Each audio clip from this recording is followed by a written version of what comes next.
नमस्कार दोस्तों, आज हम करने वाले हैं संविधान के जो महत्वपूर्ण अनुच्छेद हैं ना, उनके बारे में पढ़ने वाले हैं। इम्पोर्टेंट अनुच्छेद हैं। तो हमारे 5 मिनट शो को आगे बढ़ाते हुए चलो क्लास स्टार्ट करते हैं। आइए सबसे पहले स्टार्ट करते हैं अनुच्छेद 1 से।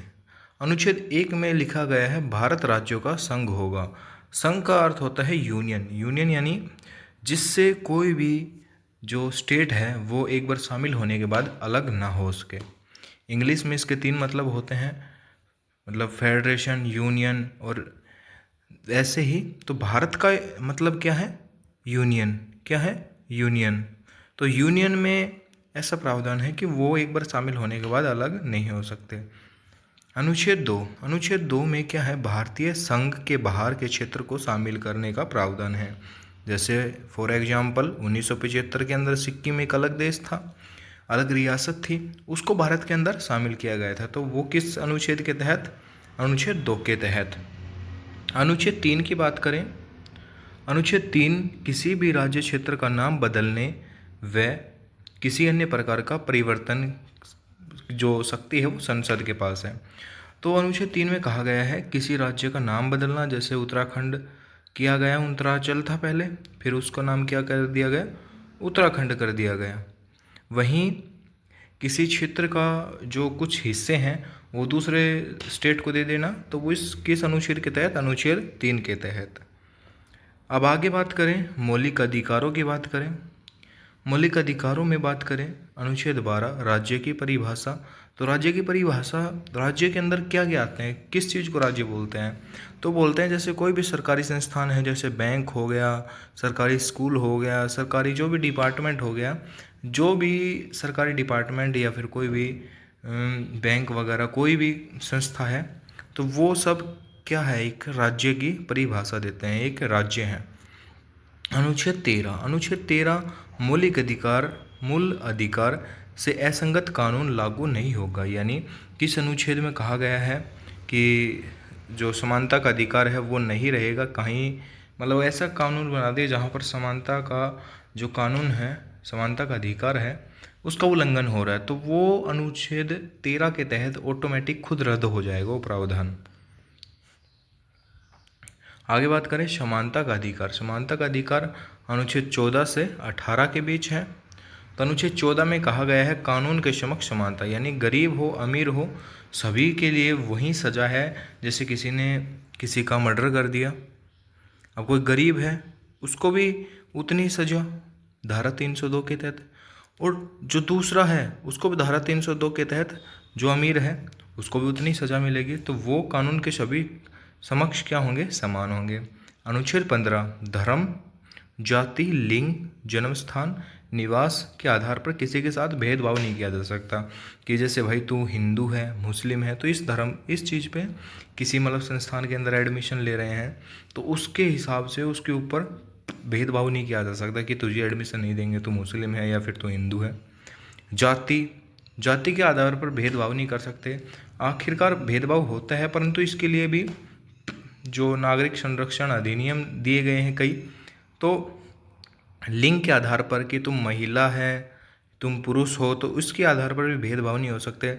जन्म स्थान के कि तुम्हारा जन्म पाकिस्तान में हुआ था, तुम हिंदुस्तान के हो गए अब, तो इस आधार पे भी भेदभाव नहीं कर सकते कि तुम अलग स्टेट के हो, तो इस आधार पे भेदभाव नहीं कर सकते। निवास के स्थान पर भी भेदभाव नहीं किया जा सकता। अनुच्छेद 16 अवसर की समानता, यानी अनुच्छेद 16 में क्या दिया गया? जैसे अवसर की समानता, फॉर एग्जांपल ये है बी, ये है ए और बी दो व्यक्ति हैं, इसने भी 12th कर रखी है और इसने भी 12th कर रखी है। तो एक फॉर्म निकला 12th बेस पे, जो ये व्यक्ति भी भर सकता है और ये भी व्यक्ति भर सकता है। तो दोनों व्यक्ति जो अपनी जो सक्षमता है उस हिसाब से व्यक्ति अपना कार्य कर सकें। मतलब वो जैसे अब ये 12th बेस पे फॉर्म निकला है तो ये भी भर सकता है और ये भी भर सकता है, तो वो क्या हो गई? अवसर की समानता हो गई कि तुमने 12th कर रखी है, तुम नहीं भर सकते, और तुमने 12th कर रखी है, तुम भर सकते हो, तो ऐसा कोई भेदभाव नहीं होगा। तो इसमें क्या किया गया है? अवसर की समानता। अनुच्छेद 17 अस्पृश्यता का अंत, कि तुम गरीब हो, तुम हमारे घर पानी नहीं पी सकते, तुम दूसरी जाति से हो, तुम हमारे घर खाना नहीं खा सकते, नीचे बैठना है तुमको, तो वो किस में है? अस्पृश्यता का अंत, अनुच्छेद 17 के अंदर। उपाधियों का अंत, उपाधियों का अंत जैसे पहले देते थे ना कि जर्नल की उपाधि, नाइटहुड की उपाधि, ऐसे उपाधियाँ देते थे पहले, तो वो उपाधियाँ, राय बहादुर की उपाधि, तो वो उपाधियों का त्याग कर दिया गया अनुच्छेद 18 के तहत। और इसमें एक बस दो तरह की उपाधियाँ ले सकते हैं आप, एक तो सेना की, सेना के अंदर जैसे सूबेदार हो गए, जर्नल हो गए, तो इस तरह की उपाधि हम किसी को दे सकते हैं। और रही बात एक शिक्षा के अंदर कि तुम शिक्षा के अंदर पीएचडी करते डॉक्टर की उपाधि मिल जाती है, तो वो उपाधियाँ ले सकते हैं। ये दो उपाधियाँ इसका वो अपवाद है, एक तो सेना और एक शिक्षा। और सीजीएल के अंदर आर्टिकल 18 नहीं दिया हुआ था, आर्टिकल 18 का दो पार्ट का सही आंसर माना था। ऑप्शन ऐसे थे आर्टिकल 18 1, आर्टिकल 18 का सब क्लोज 2, आर्टिकल 18 का सब क्लोज 3। तो ये दिया था उपाधियों का अंत किस अनुच्छेद में है, तो आर्टिकल 18 का सब क्लोज 2। स्वतंत्रता का अधिकार, यानी 6 मौलिक अधिकार दिए गए हैं। अनुच्छेद 19 के अंदर अभिव्यक्ति की आज़ादी, मतलब कहीं भी आप कुछ भी बोल सकते हैं, अपनी मतलब कुछ भी तो नहीं बोल सकते, परंतु जो अपना मतलब अपने विचार रख सकते हैं, तो अभिव्यक्ति की स्वतंत्रता आज़ादी किस में आ गई? अनुच्छेद 19। बोलने की स्वतंत्रता वही बात हो गई। प्रेस भी अनुच्छेद 19A में बोलने की आज़ादी के अंदर ही क्या आ जाती है, पूछ लिया जाता है कि प्रेस की स्वतंत्रता का अधिकार किस अनुच्छेद में है, तो 19A में, इसी में बोलने की स्वतंत्रता। एक जगह इकट्ठे होने की स्वतंत्रता, परंतु हथियारों के साथ नहीं, वैसे इकट्ठा होकर अपनी सभा कर सकते हैं। सभा व समूह बनाने की स्वतंत्रता, घूमने की आज़ादी। अब ये कैसे याद कर सकते हैं? पहले कोई व्यक्ति है, ये एक व्यक्ति है, ये व्यक्ति बोलेगा, अब बोलेगा तो फिर लोगों को इकट्ठा करेगा, ऐसे लोगों को इकट्ठा करेगा तभी तो बोलेगा, अकेला थोड़ी बोलेगा, लोगों को इकट्ठा करेगा ऐसे। अभी लोग इकट्ठा हो गए इस व्यक्ति के सामने, ये बोल रहा है, अब ये एक सभा या समूह बनाएगा इन लोगों को इकट्ठा करके, जो जो लोग इसको पसंद करेंगे, फिर ये कहीं लोग जाके घूमेंगे, इनको बिजनेस करना है, कहीं घूमेंगे भारत के अंदर, ये दिल्ली गए, ये मुंबई गए, कहीं कहीं घूमने गए भारत में, कहीं भी फिर वे अपनी कंपनी का हेडक्वार्टर बनाएंगे, यानी भारत में कहीं भी निवास करेंगे, और आजीविका चलाने के लिए ही ये तो काम कर रहे हैं, तो आजीविका का अधिकार, ऐसे याद रख सकते हैं। और एक 7वां मौलिक अधिकार था संपत्ति का, उसे हटा दिया गया है 19F के तहत। 19F था और उसको आर्टिकल 300A में शामिल कर दिया गया है। आगे चले, जीवन का अधिकार, अनुच्छेद 20 में अपराध दोष सिद्धि के संबंध में संरक्षण, यानी आपने कोई अपराध कर दिया तो आपको अपने मतलब अपराध जो सिद्ध करने का अधिकार है कि आप अपनी मनपसंद का वकील कर सकते हैं, आपको 24 घंटे के अंदर अदालत में पेश किया जाएगा, तो ये सब इसके अंदर दिया गया है। अनुच्छेद 21 जीवन जीने का अधिकार, और अनुच्छेद 21 में ए में क्या दिया गया है? शिक्षा का अधिकार। क्या? शिक्षा का अधिकार 6 से 14 वर्ष के बच्चों के लिए। जीवन जीने का अधिकार, अगर आपको कोई मतलब जैसे ये 2 अनुच्छेद हैं जो आपातकाल लगता है, उसके अंदर भी इनका उल्लंघन नहीं कर सकते आप।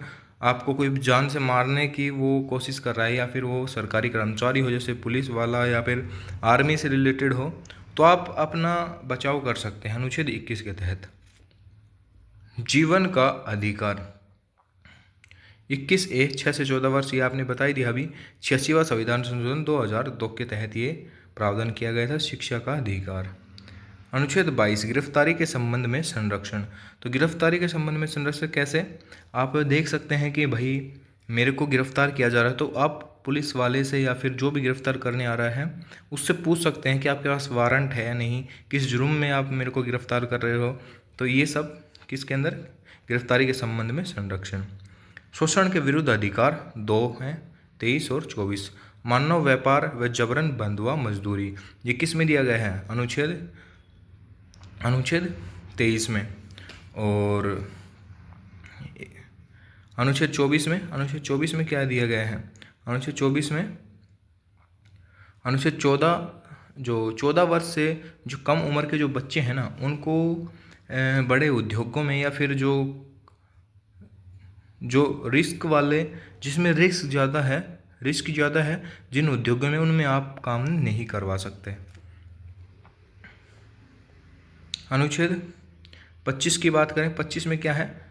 धार्मिक स्वतंत्रता का अधिकार 25 से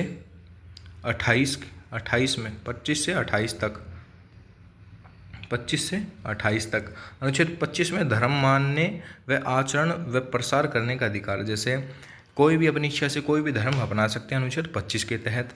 इसके अंदर जैसे सिख होते हैं, सिख तलवार कृपाण धारण करते हैं, वो एक तरीके का हथियार हो गया वैसे तो, परंतु अनुच्छेद 25 के तहत वे अपने धर्म के अनुसार आचरण कर रहे हैं। तो वो कृपाण धारण करते हैं, वो किस अनुच्छेद के तहत? अनुच्छेद 25 के तहत। अनुच्छेद 26 धर्म के प्रबंधन का अधिकार। आप जैसे कोई भी मंदिर वगैरह की कमेटी बनाते हैं तो वो धर्म के प्रबंधन का अधिकार अनुच्छेद 26 के तहत हो गया। अनुच्छेद 27 में धार्मिक कार्य के धन पर टैक्स नहीं लगता। जैसे अब कोई मंदिर है, मंदिर में जो चंदा आ रहा है, उस चंदे में सरकार टैक्स थोड़ी ले रही है, उस पर कोई टैक्स नहीं लगता। वो जितना भी पैसा है वो सारा का सारा मंदिर के अकाउंट में जमा होता है, ना ही उस पर 0% टैक्स लगता है। कितना? 0% टैक्स। बड़ा मंदिर है वो तो सरकार अधिकृत कर लेती है, बाकी जो छोटे मंदिर हैं उनमें जो चंदा आता है 2-2, 3-3 लाख रुपए, वो सारा मंदिर के ट्रस्ट में जाता है, ना ही उस पर एक 0% का टैक्स लगता है। अनुच्छेद 27 के तहत धार्मिक स्वतंत्रता का अधिकार। अनुच्छेद 28 में धार्मिक शिक्षा व उपासना में उपस्थिति होने की स्वतंत्रता, यानी आप किसी भी, जैसे कोई भी सरकारी स्कूल है उसके अंदर आप स्पेशल धर्म की जो शिक्षा है वो नहीं दे सकते। जैसे मुस्लिम लोग हैं, कोई सरकारी स्कूल है तो उसमें आप स्पेशल मुस्लिम धर्म की वो शिक्षा नहीं दे सकते। अब कोई हिंदू जहाँ ज़्यादा हैं तो हिंदू जो धार्मिक ग्रंथ हैं उनकी दे सकते हैं, पर धर्म की शिक्षा नहीं दे सकते। संस्कृति व शैक्षणिक अधिकार। अनुच्छेद 19 अल्पसंख्यकों के हितों का संरक्षण, कि वो अपनी जो, जैसे मुस्लिम के अंदर जैसे भाई वो उर्दू पढ़ते हैं, या फिर कोई भी उनके अंदर जैसे सिखों के अंदर गुरु ग्रंथ साहिब पढ़ते हैं, तो वो अल्पसंख्यक मतलब अपने हितों का संरक्षण कर सकते हैं, अपनी संस्कृति को बचाए रख सकते हैं अनुच्छेद 29 के तहत। अब अनुच्छेद 30 में क्या बताया गया है? शैक्षणिक संस्थान खोलने का अधिकार, मतलब वो अपने धार्मिक जैसे मदरसे वगैरह सिखों के गुरुद्वारों के अंदर कोई पढ़ाते हैं वो सब किसके तहत आता है? अनुच्छेद 30 के तहत शैक्षणिक संस्थान खोल सकते हैं। अनुच्छेद 32 में संवैधानिक उपचारों का अधिकार। इसमें सुप्रीम कोर्ट, अनुच्छेद 32 के तहत सुप्रीम कोर्ट 5 प्रकार की रिट जारी करके कोई भी प्रावधान कर सकता है, जैसे अधीनस्थ न्यायालयों को, या फिर कोई व्यक्ति अपने अधिकार से आगे बढ़ के कार्य कर रहा है उसके लिए, तो ऐसे 5 प्रकार की रिट जारी करता है। राज्य के नीति निर्देशक तत्व। अनुच्छेद 40 में ग्राम पंचायतों का गठन किया गया है कि कोई भी स्टेट अपनी आवश्यकता अनुसार ग्राम पंचायतों का गठन कर सकता है। अनुच्छेद 44 समान नागरिक संहिता। समान नागरिक संहिता क्या है? तो वो है जैसे अब किसी स्टेट के अंदर मुस्लिम भी हैं और हिंदू भी हैं। अब हिंदुओं के अंदर जो तलाक का सिस्टम है वो कानूनी तौर पर चलता है, और मुस्लिमों के अंदर वो जो उनके मदरसे वगैरह हैं उनके अकॉर्डिंग चलता है। तो जहाँ पे आर्टिकल 44 लागू होता है, समान नागरिक संहिता होती है, उनके वहाँ तलाक, शादी, जो भी नियम कानून है वो सभी किसके अंदर आ जाते हैं? वो सरकार के अंदर आते हैं, और एक ही तरीके का कानून सब पे लागू हो जाता है। अनुच्छेद 45 में क्या कहा गया है? 0 से 6 वर्ष के बच्चों के लिए अनिवार्य पोषण जो स्टेट गवर्नमेंट है वो देगी 0 से 6 वर्ष के। जैसे जो आंगनवाड़ियाँ होती हैं, आंगनवाड़ियों के अंदर बच्चों को खाने की जो चीज़ें दी जाती हैं वो अनुच्छेद 45 के जाता है, ऐसे याद रख सकते हैं आप, 0 से 6 वर्ष।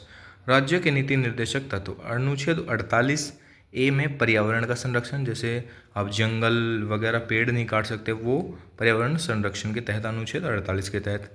अनुच्छेद 50 में न्यायपालिका तथा कार्यपालिका का पृथक्करण। अनुच्छेद 51 में अंतर्राष्ट्रीय शांति व सुरक्षा। तो कैसी लगी आपको क्लास? अगर आपको क्लास अच्छी लगी हो तो चैनल को सब्सक्राइब करना ना भूलें, और इसकी जो PDF है वो आपको हमारे टेलीग्राम चैनल पर, जो नानौर जॉब सिटी के नाम से है, उस पर मिल जाएगी। और ऐसे ही हमारी जो वीडियो है उन